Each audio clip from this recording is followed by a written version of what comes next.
Hi, எங்க வீட்டு விநாயகர் சதுர்த்தி எப்படி போச்சுன்னு சொல்லிட்டு பார்க்கலாமா? இந்த வருஷம் வந்து வாழைக்கண்ணோரே அவரை வந்து நல்லபடியா வீட்டுக்குள்ள வரவேத்தாச்சு. நாங்க வந்து ஒரு 1½ அடி கிட்ட வந்து விநாயகர் வாங்கியிருந்தோம். எப்பவுமே பெருசு தான் வாங்குவோம்.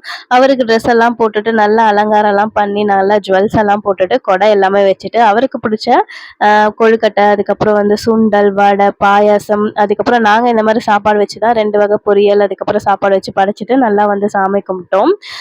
எனக்கு மட்டும் தான் வந்து கொழுக்கட்டை ரொம்ப சொதப்பலா வந்துச்சுன்னு பார்த்தா, யூடியூப் ஓப்பன் பண்ணா எல்லாருக்குமே அந்த சொதப்பல் இருந்தது. அதுக்கப்புறம் அவரோட போற்றி எல்லாமே படிச்சுட்டு, அதுக்கப்புறம் வந்து நல்லா வந்து சாப்பிட்டுட்டோம். இந்த மாரி ஃபெஸ்டிவல் டைம்ல தான் ஒண்ணா உட்காந்து சாப்பிட வந்து பாக்கியம் வந்து கிடைக்குது. அப்புறம் ஒரு 6:00 உள்ளேயே பார்த்தீங்கன்னா வந்து, அவர நல்லபடியா வழி அமுத்தணும்ல, அதுக்காக எல்லாமே ரிமூவ் பண்ணிட்டு, சாமியெல்லாம் கும்பிட்டுட்டு, எங்க வீட்டுக்கு கீழேயே வந்து கிணறு இருக்கு.